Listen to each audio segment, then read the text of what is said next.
Ang kwento ni Tomby. Ang kwentong ito ay hango sa totoong buhay. Mula ito sa isa nating tagapakinig.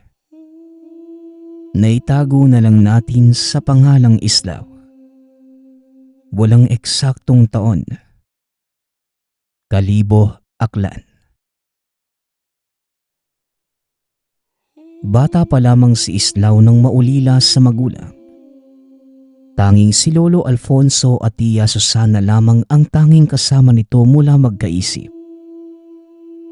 Katakot-takot na karanasan ang napagdaanan ng pamilya ni Aslaw ayon sa kwento ng lolo. Nakatira sila sa liblib na baryo na halos wala nang nakatira sa lugar, nang dahil sa pananalakay ng mga aswang. Halos hindi lumalabas ng tahanan ang mga tao doon dahil sa takot sa mga ito. Lalo na kung malapit na ang buwan ng mahal na araw. Apo, palagi mong pakikinggan ang mga paalala ko sa'yo. Gustuhin ko man na lumayo dito ay wala naman akong alam na lugar kung saan tayo pwedeng lumikas. Isa lang ang tanging alam ko para maligtas tayo sa lugar. Patawarin mo ko, Apo. Wala akong kakayanang ipagtanggol kayo ng tiya mo kung sakali man. Wika ni Lolo Alfonso. Huwag po kayong mag-alala, Lolo. Ayos lang naman po ako eh. Saka Lolo, alam ko naman pong ginagawa niyo ang lahat eh.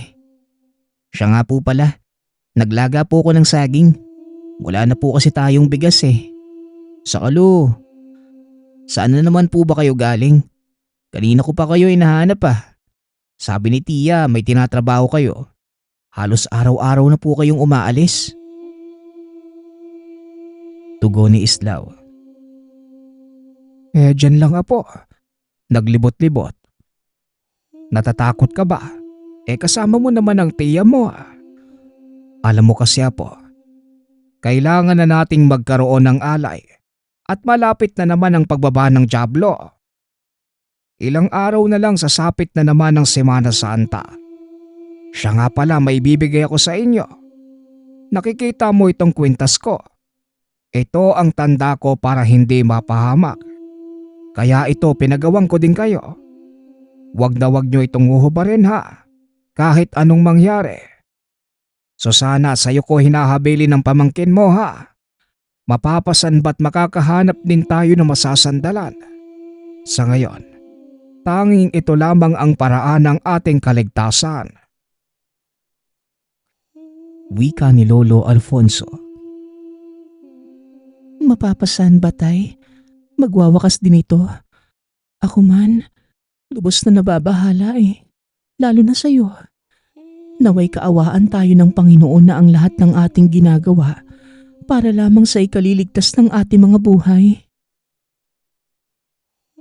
Tugon ni Tia Susana.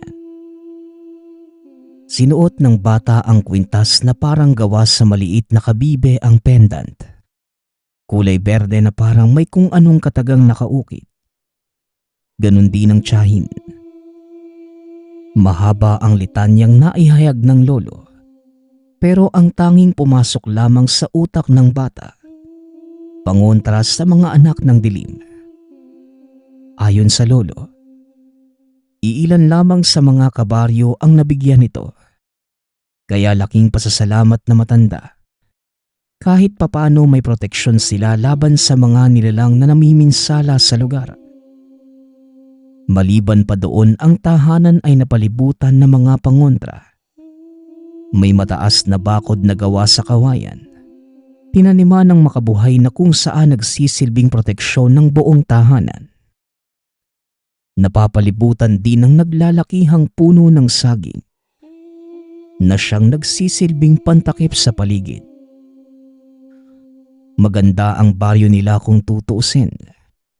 Ngunit hindi ligtas sa tao, lalo na sa mga dumadayo kung saan halos kada taon ang mga naiengganyo sa lugar ay bigla na lamang nawawala.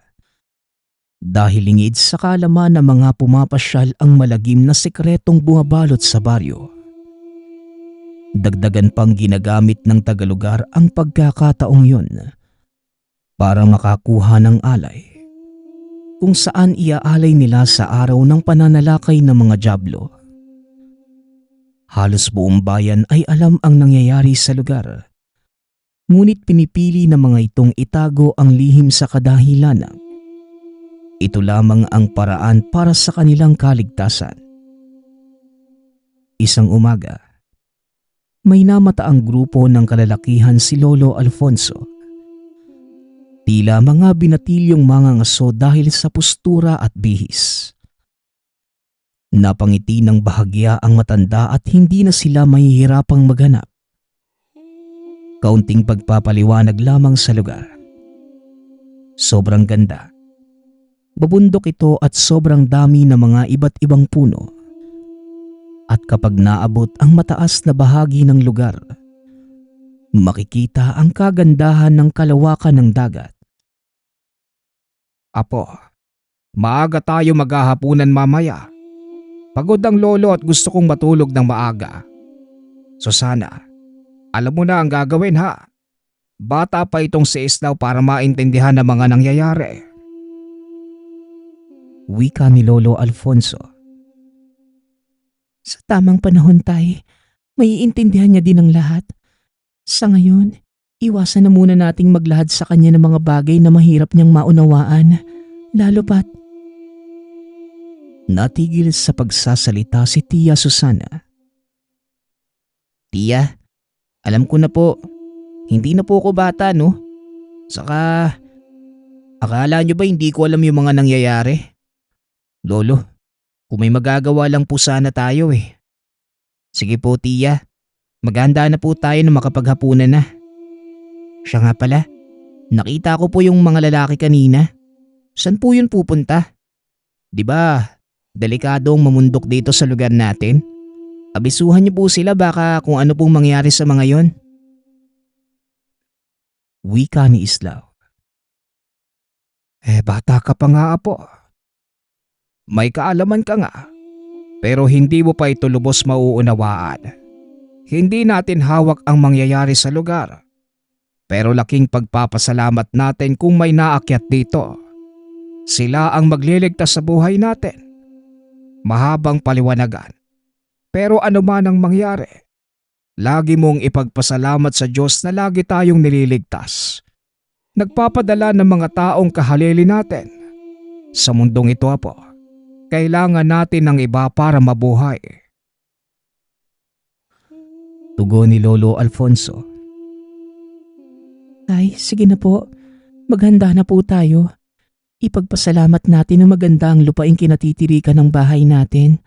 Kaya kahit papano, natatawid natin ang gutom dahil sa mga saging at gulay sa bakuran. Tay, wala na naman po tayong bigas. Kaya maglalaga kami ng saging ni Islaw ha. May okra at talbos naman po ng kamote.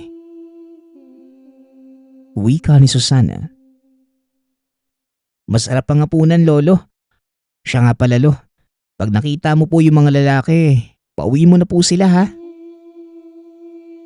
Dagdag ni Islaw. Napailing na lamang ang dalawa sa bata. Alam nilang pareho na hindi nila ito pwedeng ilahad ng diretsyo sa bata. Ilang taon ng gawain pero ni minsan, hindi nila nalahad sa bata ang mga ginagawa. May tamang panahon, ika nga ni Lolo Alfonso. Bago pa man sinakop ng dilim ang kapaligiran, natapos na ang tatlo sa paghahapunan. Maaga ding nag-ayos ang bata para matulog. Samantalang ang dalawa naman, naghahanda sa gagawing mga patibong sa mga dayo. Sanay na silang magplano ngunit ang hindi nila napaghandaan ang balik sa kanilang ginagawa. Hindi pumasok sa isip nila na ang mga dayo, hindi bastang mga tao. Grupo pala ito ng mga antingero na sadyang iniikot ang mga kabayanan upang maghanap ng mga aswang napapaslangit. Mag-aalas 7 nang nagpaalam ang matanda sa anak. Batid niya ang panganib sa gagawin. Pero tanging naiisip niya na maisasalba niya ang buhay ng pamilya sa oras na magtagumpay ang plano. Dala lamang ay lubid at itak. Anak, kahit anong mangyari, huwag kang lalabas ha. Ikandado mo ng maigi ang bahay. Naway kaawaan tayo ng Diyos Ama sa gagawin natin. Wika ni Lolo Alfonso. Ikaw po ang mag-ingat, Tay. Kami nandito lang sa bahay eh. Saka, huwag ka pong mag-alala. Magiging maayos din po ang lahat. May awa po ang Diyos, Tay. Tugon ni Tia Susana. Tumalikod na si Lolo Alfonso. Susundan nito ang mga dayo. Dahil kabisado ang lugar, gagawa lamang ito ng mga patibong na maglalagay sa mga dayo ng kapahamakan. Labag sa kalooban niya ang ginagawa, pero wala siyang pagpipilian. Bitbit lamang ay itak at mga lubid na gagamiting pangtali.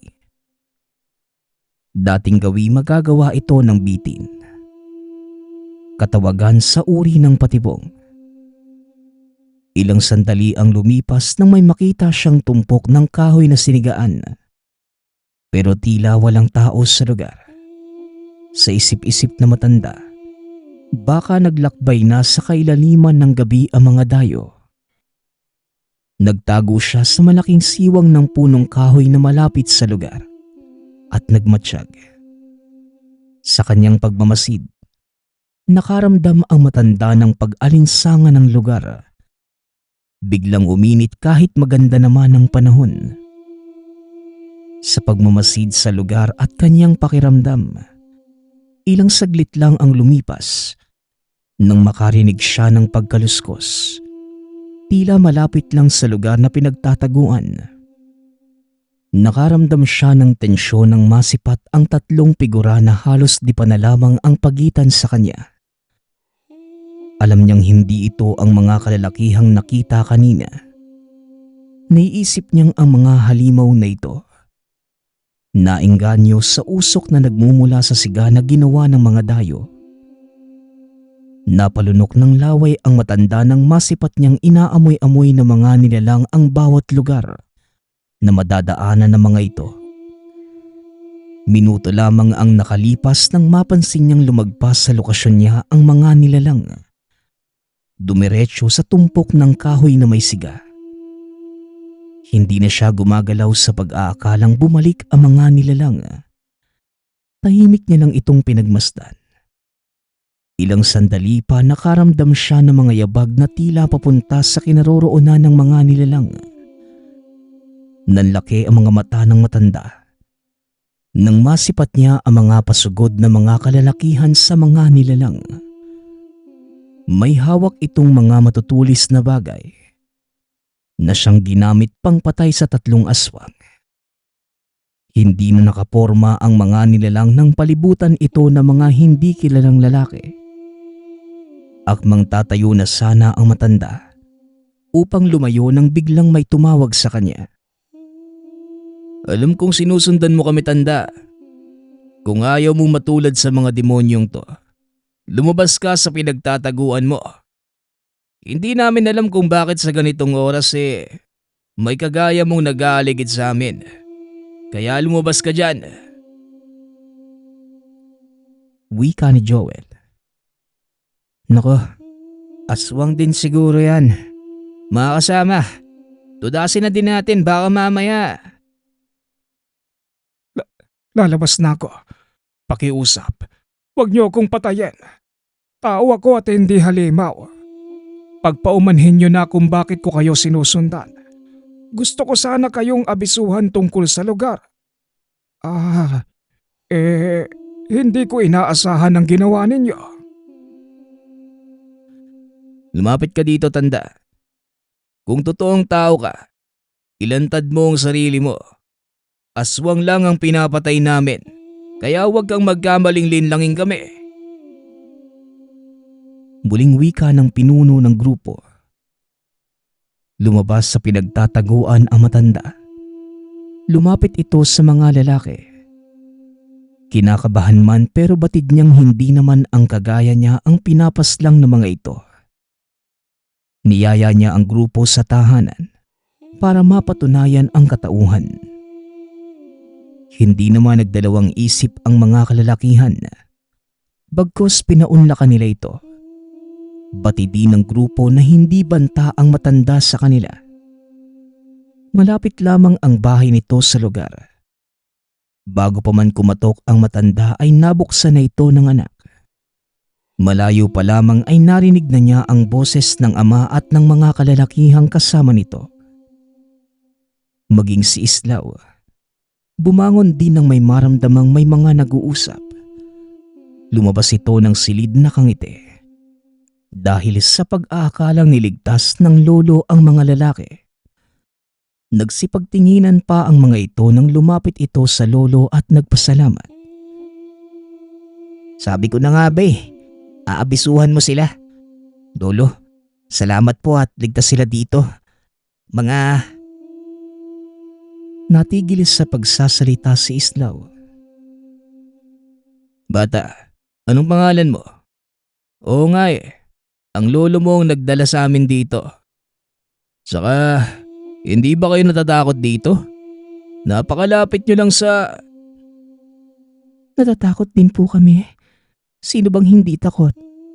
Halos isang hakbang lang namin palabas ng tahanang tuhukay na. Magkape po muna kayo. Pagpasensyahan nyo na ho yung kape namin ha. Gawa ho yan sa sinunog na bigas. Hindi kasi kami nakakadayo sa pamilihan eh. Wika ni Tia Susana. Ayos na to. Malamig sa labas. Masarap ang kape na to pampainit ng sikmura. Matanong ko lang, 3 lang ba kayo dito? Sa estado ng bahay nyo, kung sasalakayin kayo nung nakaengkwentro namin kanina, kahit isa lang doon. Ay nako. Wika ni Norle. Hindi po kami magagalaw dito. Dahil sa proteksyon na gawa ng lolo ko. Kita niyo po itong kwintas ko.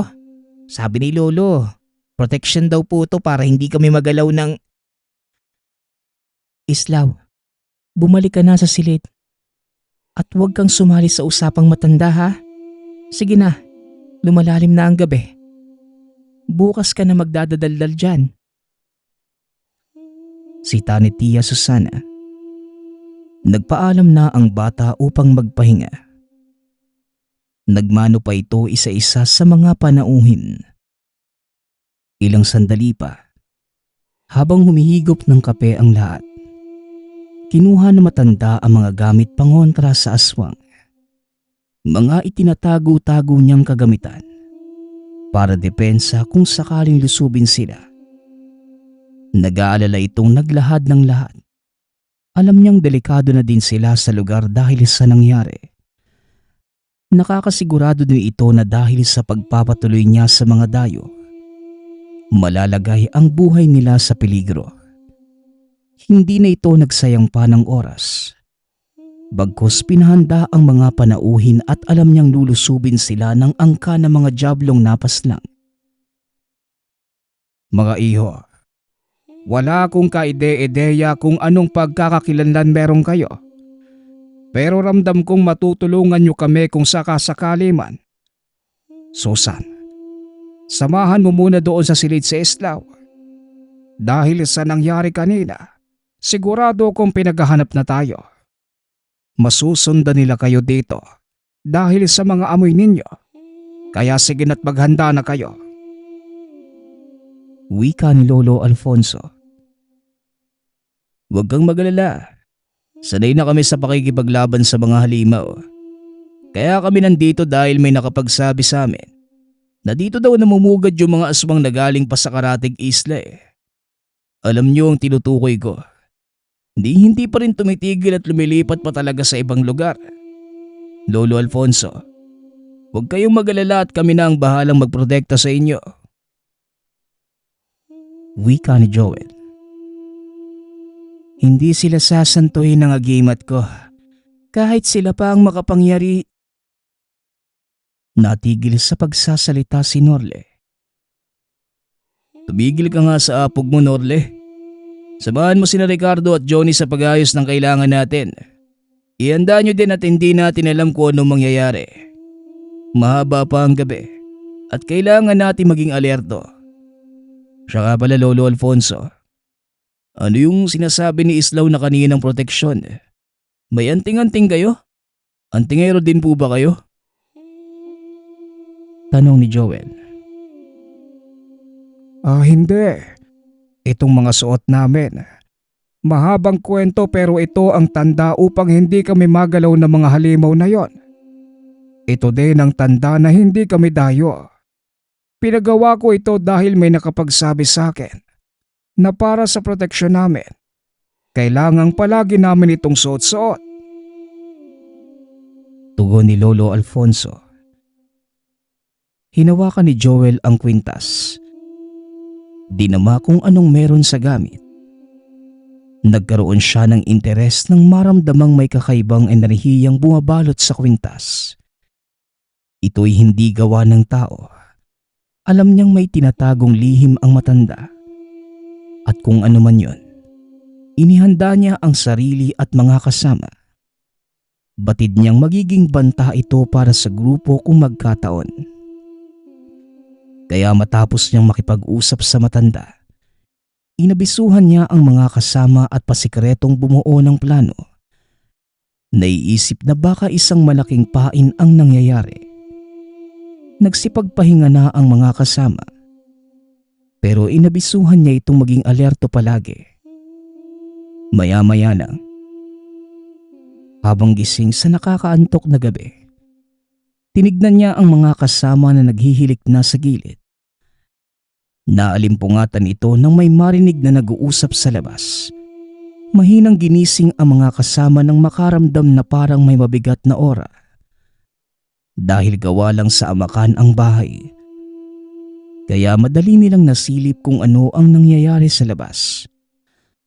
Napamura na lamang ang mga ito nang makitang kausap na matanda ang tila lider ng mga halimaw.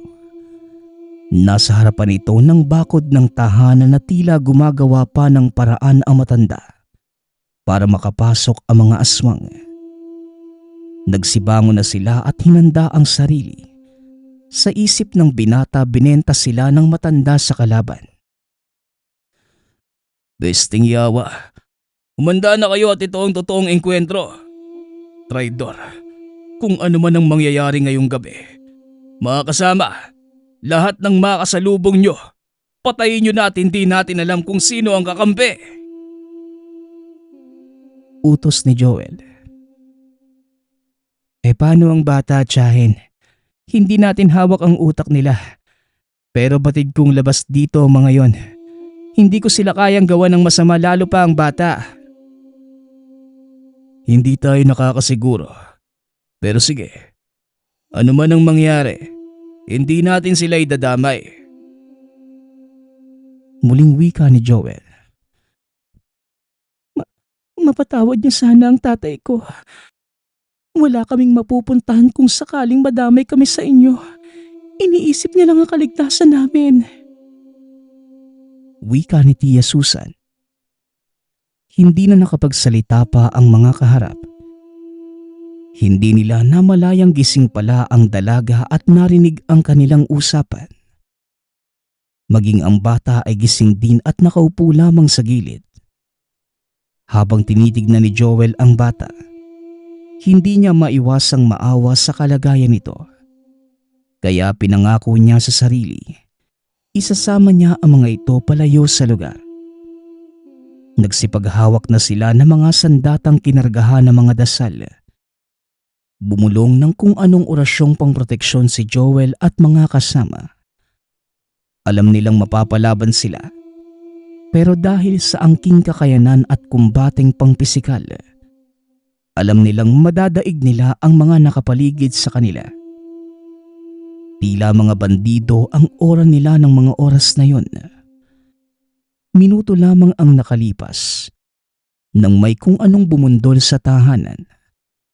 Halos mabuwal ang buong lugar sa puwersa na pinakawala ng nilalang. Imbes na magpanik, Nagsenyasan ang mga ito kung saang parte aatake. Nasa gilid lang si Susan at Islaw na mga sandaling yun. Nakikiramdam din sa kung ano ang nangyayari. Wala nang sabi-sabing binuksan ni Joel ang pinto at hinarap ang bumundol. Akmang pasugod na ito sa kinatatayuan niya. Nang bigla niya itong tagain sa ulo. Iyon ang naging hudyat upang lumusob ang mga kasama nito. Dahil sa talim ng hawak na sandata, ang sumusugod sa kanya ay kagad humihiwalay ang ulo. Lumabas na din ang kasama at tumulong kay Joel. Nabigla si Lolo Alfonso sa nakita.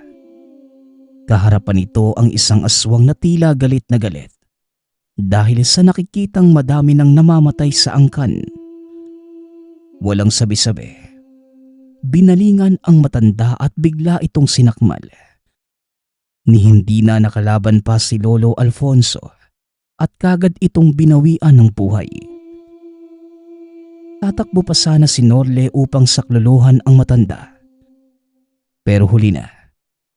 Lasog-lasog na ang katawan nito dahil sa galit ng aswang. Wala ding pasabing binanatan niya sa pagtaga ang sumakmal sa matanda.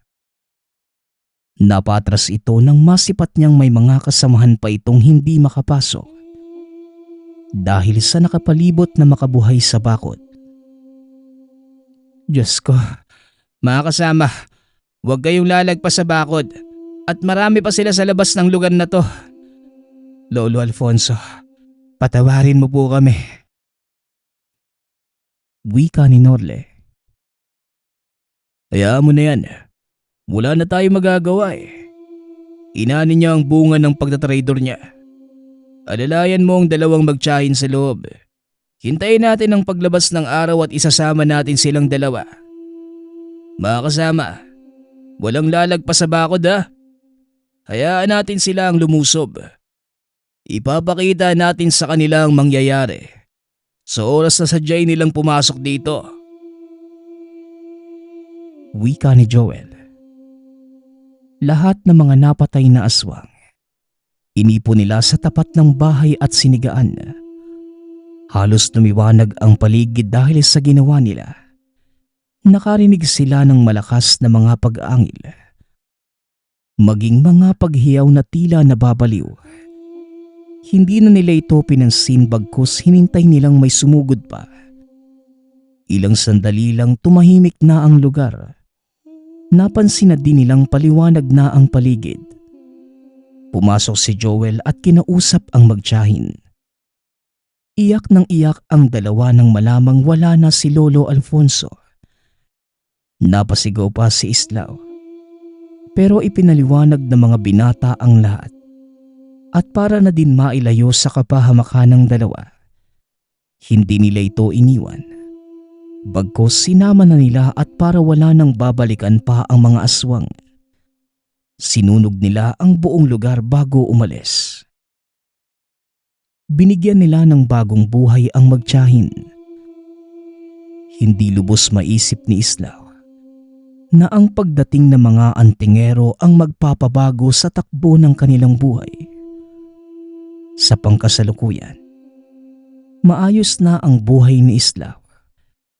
Kasama ang tiyahin na inasawa ni Norle. Matagal na panahon na matapos ang engkwentrong yon. Kumalas na din si Norle sa grupo. Nagbagong buhay ito kasama ang binuong pamilya. Nailahad ang kwentong ito dahil sa isang alaalang naipasa ng yumaong lolo. Baon pa din ni Islaw ang kaganapang bumago ng kanyang buhay. Nang mapadpad ang mga antingero sa baryo ng aswang. Ang susunod nating kwento ay mula sa isa nating tagapakinig. Naitago na lang natin sa pangalang Fred. Walang eksaktong taon. Probinsya ng Iloilo. Mula pagkabata magkaibigan na si Burjok at Fred. Pareho silang hindi nakapagtapos ng elementarya. dahil sa kapilyuhan at puno ng kalokohan. Parehong nasuspende sa pinapasukang paaralan dahil binato nila ng pambura ang guro na nagsisermon sa klase. Fred, lagot na. Tinamaan si bruha ng pambura. Ano nang gagawin natin? Wika ni Borjok. Naku patay. Ala, may pamalo. Tara, takbo na. Tugon ni Fred. Tandaan nyo itong dalawa. Hindi na kayo makakatungtong sa kahit anong paaralan. Sisiguraduhin ko yan. Wika ni Miss De Jesus. Sinubukan pa ng mga magulang na kausapin ang guro. Ngunit dahil nabasag ang salamin nito sa mata ng tamaan ng pambura, mas pinili nitong panindigan ang naging pasya. Kaya mula noon, hindi na nila natapos ang elementarya. Pagkalipas ng 15 taon, dahil sa pagiging mapusok, sabay silang pinuntahan ng mga babaeng nabuntis nila nang hindi sadya sa diskuhan. Ang masaklap, pareho namang hindi makabukod sa magulang dahil wala naman itong mga trabaho. Tay, patawad po ah. Dito na po muna kami. Nabuntis ko po si Diana eh. Alang-alang po sa magiging apo nyo. Pangako po, magtitino na po ako. Wika ni Fred sama. Magtitino. Hanggat kasama mo yang si Borjok. Laging kalokohan ang malalaman mo. Simula ngayon, ayaw ko nang makikita kayong magkasama. Paliwanag ba? Wika ng amang si Tatay Gonzalo. Tay naman, halos kapatid ko na ho yung tao. Saka si Borjok lang nang nakakaintindi sa akin eh. Wika ni Fred. Paano? Parang pinagbugkos ang mga buntot ninyo. Diyos ko naman anak. Kung pwede lang kitang mabalik sa sinapupunan ko, ginawa ko na. Wika ni Nanay Tessa. Malapit nang lumubog ang araw. Nasa isipan pa rin ng binata ang sinabi ng mga magulang. Ilang minuto lang ang nakalipas. Binagtas niya ang daan papunta sa tambayan. Naabutan niyang nagmamaktol ang kaibigan habang hawak ang sigarilyo dahil nasa bondin ng mga magulang. Niyaya niya itong bumili ng maiinom. Bit-bit ang galon ay binagtas nila ang palayan papunta sa kabilang sitio.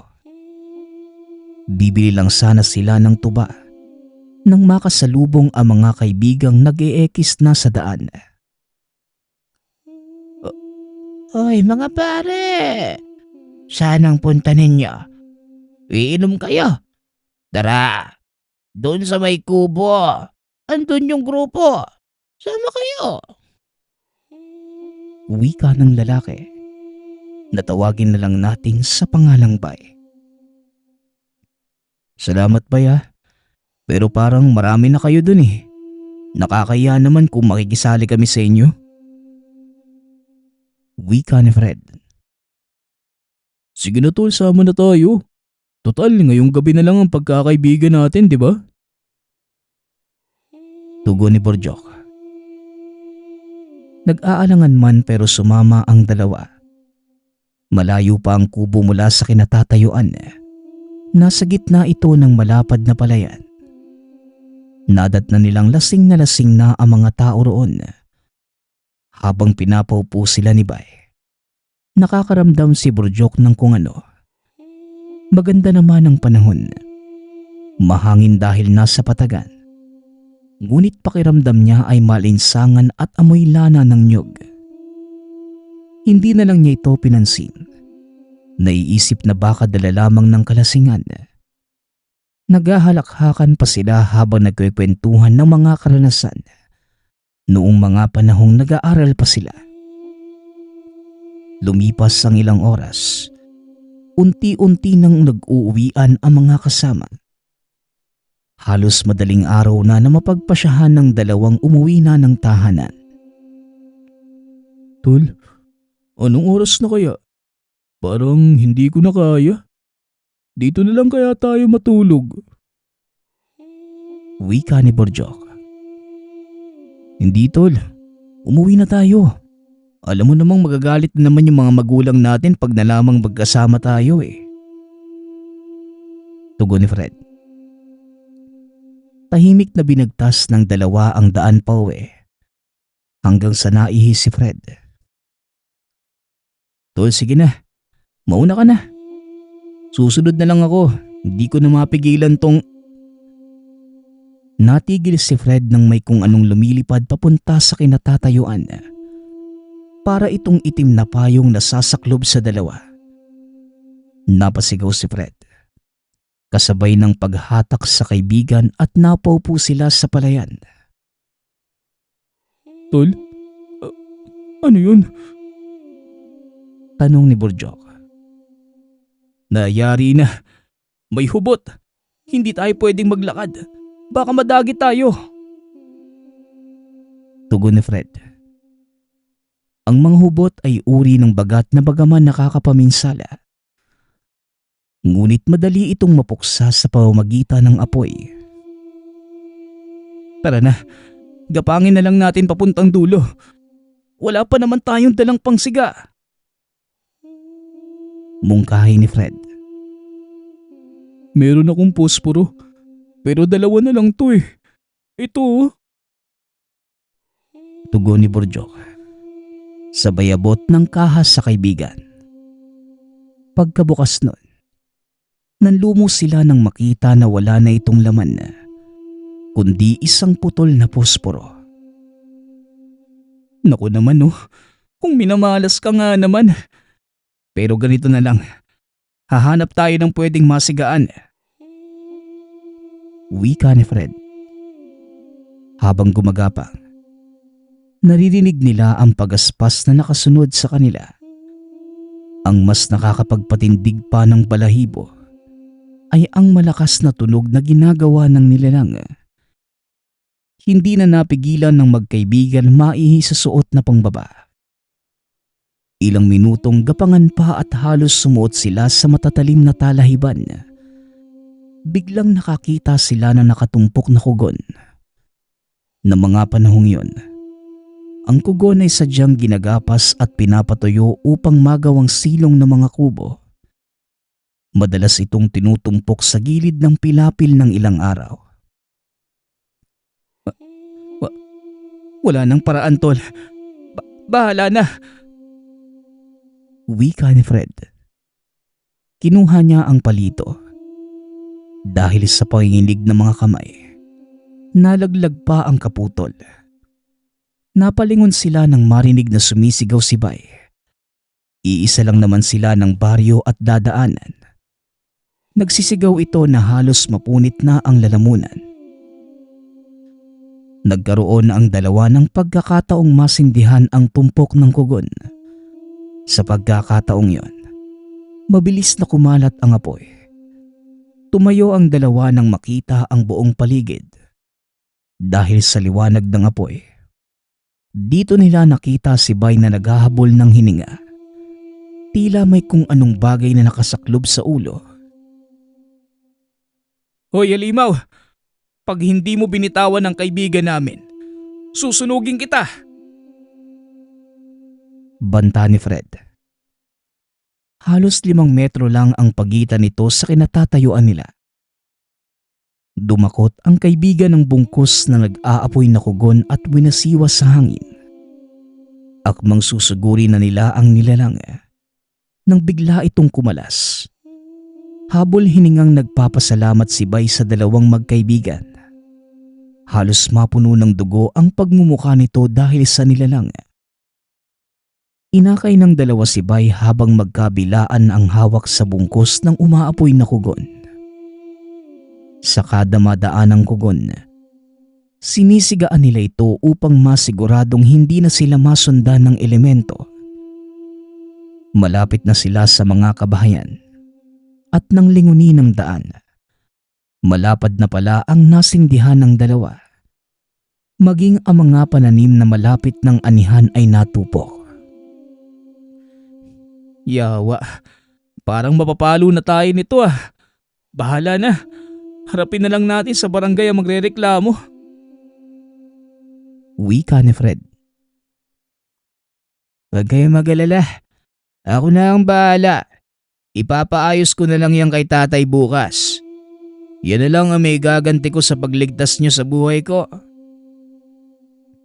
Tugon ni Bay. Kinaumagahan. Halos 3 pilapil ng taniman ang natupok ng apoy. Mabuti na lamang at hindi naabot ang mga palay. May kaya ang pamilya ni Bay. Dahil sa bisyo at pagbabarkada, kaya mukha itong yagit kung titignan. Malaki ang binayaran ng mga ito sa mga nasirang pananim. Dahil sa nangyaring yon, imbes na maghiwalay ang dalawa, nadagdagan pa sila ng isa. Wala nang nagawa pa ang mga magulang kundi tanggapin na lamang ito. Sa pagdaan ng panahon, naging kapitan ng baryo si Bay at alalay ang dalawa sa pagbibigay kaayusan at proteksyon sa lugar. Naging bantog ang tatlo hindi dahil sa bisyo, kundi sa pinapamalas na pagkakaibigan.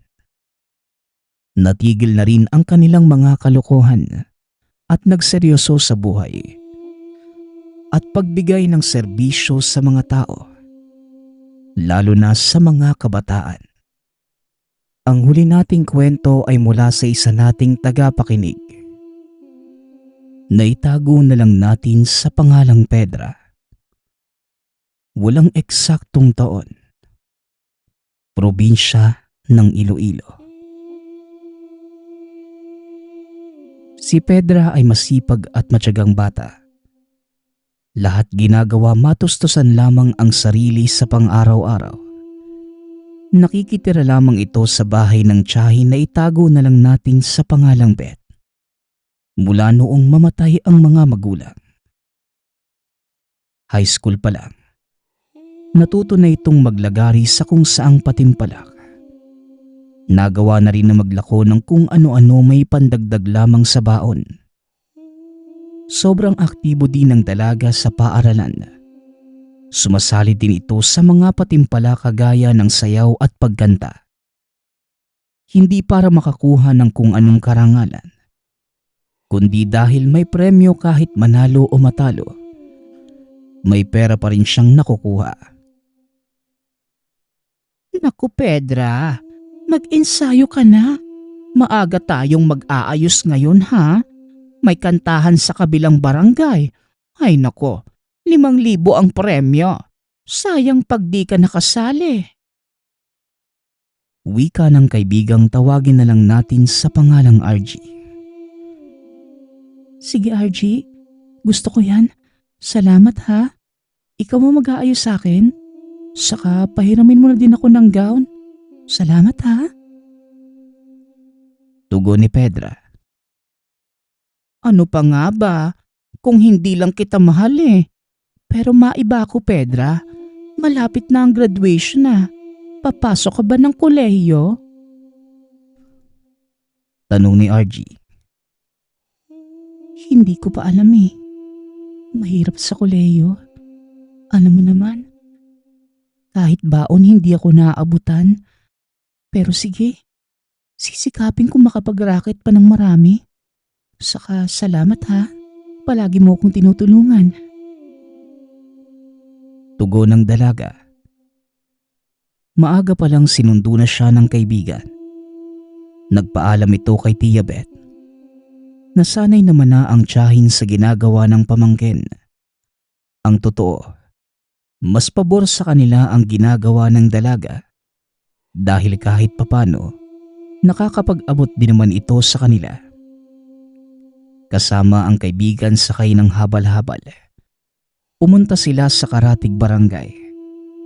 Madaming tao at pista, kaya sagana ang lugar sa patimpalak.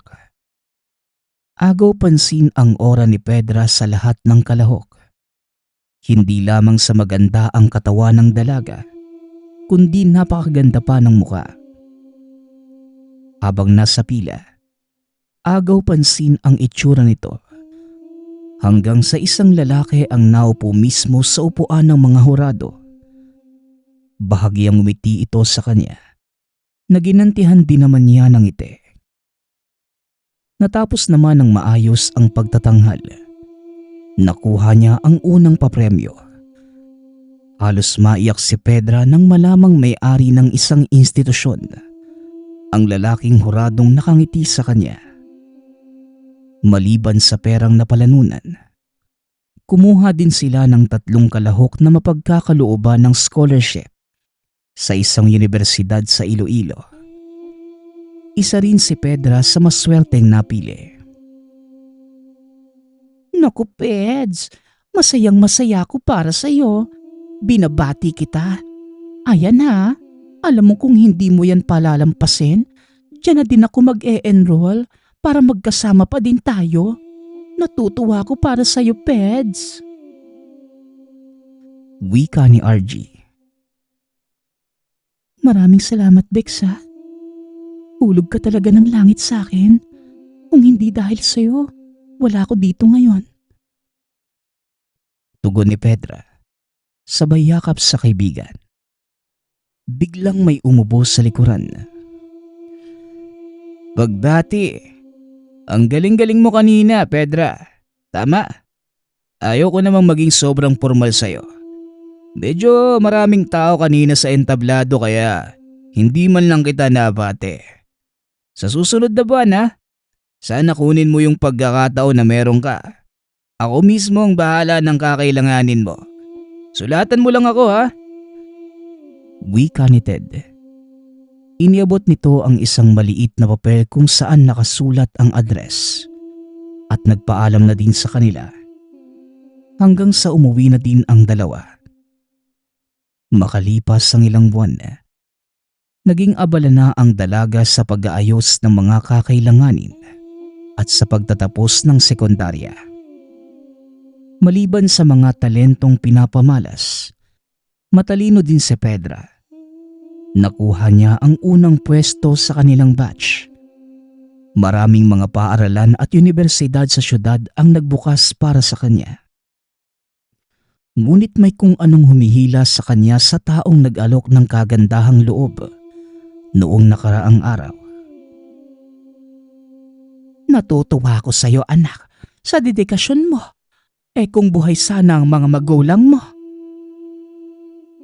Natigil si Tia Beth sa pagsasalita. Naku Betchay, huwag ka na magdrama dyan. Maswerte silang ipinanganak nila si Pedra. Sumalangit nawa. Pero maiba ako anak. Tutuloy ka ba sa syudad? Sabat ng asawa ni Tia Beth. Natawagin na lang natin sa pangalang Renato. Hindi ko naman magagawa to kung wala po ang pag-aalalay ninyo, Tia. Alam kong nahihirapan na kayo sa akin.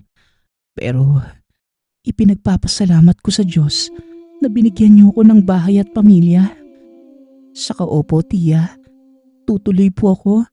Natawagan po ako ng opisina ni Mr. Hernandez Sekretarya niya po ang nakasagot. Kung maaari daw, dumaan ako sa office nila bago sa dormitoryo. Naayos na nila yung papasukan ko Tugon ni Pedra. O siya, ano mang maging pasya mo anak, nandito lang kami ha? Kahit anong oras pwede kang umuwi dito. Wika ni Tia Beth. Lumipas ang mga araw at naging abala ang dalaga sa paglilipat ng mga kakailanganin, lalo na ang mga personal na gamit. Lunes ng umaga, maaga itong biyahe dala ang mga gamit papunta sa syudad. Saktong 3:00 na ng hapon nang makarating siya sa opisina ni Mr. Hernandez. Kaagad naman itong inasikaso ng sekretarya. Ilang minuto lang, nakaharap na niya ang binata na nasa formal na kasuotan. Nahiya pa itong si Pedra na tumingin sa suot niyang t-shirt at maong. Kinakabahan ka ba, Pedra? Huwag kang mag-alala. Maikling paliwanag lang ito sa magiging sistema ng scholar mo. Guro ang kursong kinuha mo, tama? Isa ako sa mga nagtayo ng mga pampublikong paaralan dito sa Iloilo. Ang ginagawa namin, kumukuha kami ng mga tamang mag-aral na pwede naming paaralin. Pero bilang balik, papasok ito sa mismong hawak naming school. Pero huwag kang mag-alala, ang institution namin, may mga pumapasok na donasyon at yan ang gagamitin para sa inyo. Pagpapaliwanag ni Mr. Hernandez. Di bali po, kayo ang gagastos sa lahat? Paano po ang allowance? Maging sa dorm po namin. Tanong ni Pedra. Huwag ka nang mag-alala doon. Kami din ang bahala. Tungkol naman sa perang pangtustos mo sa pang-araw-araw, makakakuha kayo ng tawag o mensahe galing sa opisina ko. Wala ka nang dapat alalahanin. Ituturo na lang ng sekretarya ko papunta sa dormitoryo ha. Malapit lang naman yun dito para makapagpahinga ka. Wika ni Mr. Hernandez. Sobrang tuwa ang naramdaman ng dalaga. Pero hindi niya alam na may malaking hamon siyang haharapin. Ilang sandali lang, narating nila ang dormitoryo. Ilang hakbang lamang ito mula sa opisina ng may-ari. Pinakilala ang dalaga sa mga kasama. Nasa 11 silang nasa loob at puro babae. Ang pinagtataka ni Pedra, pawang may hina ang mga ito. Wala sa sarili kung sumagot maliban kay Gina. Nakangiti siyang sinalubong ng bagong kasama sa kwarto. O paano Pedra? Iiwan na kita dito. Makisama ka na lang sa kanila ha. At kahit anong problema, pwede mo kong matawagan. Wika ng sekretarya. Ayos po, maraming salamat ha. Tugon ni Pedra. Umalis na ang sekretarya at sabay-sabay nagsalita ang mga kasama nito sa kakaibang boses. Nagtataka ang dalaga at tila may mali. Pagpasok sa silid, hinila siya ni Gina papasok ng kwarto. Ang bahay ay may 2 palapag na merong 5 kwarto na may tigda 2 tao sa loob. Sa baba ang kwarto ng katiwala ng bahay katabi ng kusina. Huwag kang maingay. May kakaiba sa bahay na to. Pakiusap. Mamayang hapunan. Huwag kang kakain ng hinihahanda ng katiwala. Baka magaya ka sa mga kasama natin. Sa napansin ko, halos lahat sila wala ng buhay. Mag-iisang linggo pa lang kami dito. Noong nakaraan, hindi pa sila ganyan eh. Eto, hawakan mo ito. Pabaon niya ng tatay kong albularyo. Wika ni Gina. Ah? Maliit na bote? Ano to, Gina? Tanong ni Pedra. Sabay amoy sa bote nang bigla itong kumulo. Bilis, itago mo yan. Andiyan na siya. Wika ni Gina. Dali-dali niya itong pinasok sa bulsa ng pantalon. Maliit lamang naman ang bote kaya kagad itong nagkasya. Narinig nilang may kumatok. Tumayo si Gina para buksan ang pinto. Manang, ikaw po ba yan? Tanong ni Gina. Hindi, Gina. Buksan mo at may bibigay ako sa mga kasama natin. Wika ng isa sa mga babae sa bahay na tawagin na lang natin sa pangalang Jessie. Pagkabukas ng pinto, may iniabot itong maliit na bilao na may lamang malagkit. Ayon kay Jessie, galing ito sa magulang at pinadala sa kanya. Lahat ng kwarto ay hinatidan nito. Nagulat si Gina nang magsarado ang pinto. Natigilan nang nakita na basa ang pantalon ni Pedra. Nagreklamo ito na ang init ng pantalon, sabay kuha sa maliit na bote na nasa pantalon. Hindi pala ang katiwala. Pedra, huwag mong kakainin ha. Kukuha lang ako ng kalamansi sa baba. Wika ni Gina. Habang pababa ng hagdan, nakita niya ang isa sa mga kasamang sarap na sarap sa pagkain ng malagkit. Yung tipong matagal nang hindi nakakatikim ng pagkain. Minuto lamang ang nakalipas. Bumalik siya na may bitbit na asin, bawang at kalamansi. Inabisuhan niya sa baba ang katiwala na may hindi magandang nangyayari. Pagkapasok sa kwarto, naabutan niyang sinakmal na pala ng kasama si Pedra. Walang ano-ano eh. Kinuha nito ang asin at hinaplas sa pagmumukha ng kasama. Nabitawan nito si Pedra na naghahabol ng hininga. Pedra, bilis. Tumayo ka na. Naku, naloko na. Nayanggaw mga kasama natin. Wika ni Gina. Nagkagulo sa loob ng dormitoryo nang sabay-sabay na nag-aangilan ang mga kasamahan. Meron pang umungol na tila sobrang nasasaktan sa nararamdaman. Padilim na pala ng mga oras na yon. Lalong nataranta ang dalawa kung ano ang dapat gawin. Kasama ang katiwala. Akmang palabas na sila para makahingi ng tulong. Biglang may sumabunot kay Pedra. Nagtitili ito sa sobrang sakit. Nahimatay naman ang katiwala nang makita ang mukha ng aswang na halos mapunit ang mukha sa haba ng mga pangil. Habang yung iba naman, halos hindi na makilala sa mga malademonyong anyo. Habang nakadapa sa sahig si Pedra, naramdaman niya ang nagiinit na bagay sa bulsa.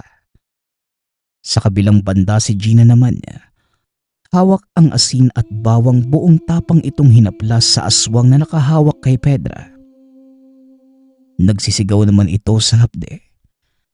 Na mga sandaling yon, nilagyan ni Pedra ng lana na may himag ang mga palad at buong tapang na pinaghahaplas sa aswang. Makalipas ang ilang minuto, may kumatok sa pintuan. Si Mr. Hernandez, kasama ang mga tanod sa lugar. Marami na palang nakarinig sa labas ng mga nangyayari. May isang nag-aalalang kapitbahay na tumawag sa may-ari. Pinilit nilang buksan ang nakakandadong pinto. Lumantad sa kanilang mga mata ang nakahandusay na katiwala sa sahig. Habang si Gina at Pedra naman, nakaupo at nanginginig kaharap ang nakabulagtang si Jessie. Iniinda ang init na dala ng lana at himag na hinaplas sa katawan na tila tinapunan ng asido. Nagsipulasan din ang mga kasamang nalukob ng demonyo at hindi na naabutan sa lugar. Hating gabi na nang dinala ang tatlo sa himpilan ng mga pulis. Ngunit kahit anong kwento, ni isa sa mga investigador ay hindi naniwala. Dinala din ang aswang sa malapit na pagamutan sa pag-aakalang pinagtulungan nila ito. Ngunit sa hindi may paliwanag na dahilan, bigla itong nag-apoy sa kinahihigaan. Dahil sa nangyari, ipinasarado ni Mr. Hernandez ang dormitoryo. Hinanap din nila ang pamilya ni Jessie para sana makuha ang labi. Pero hindi nila malaman kung taga-saan ito. Maging ang mga kasamahan, naging palaisipan ito sa lahat.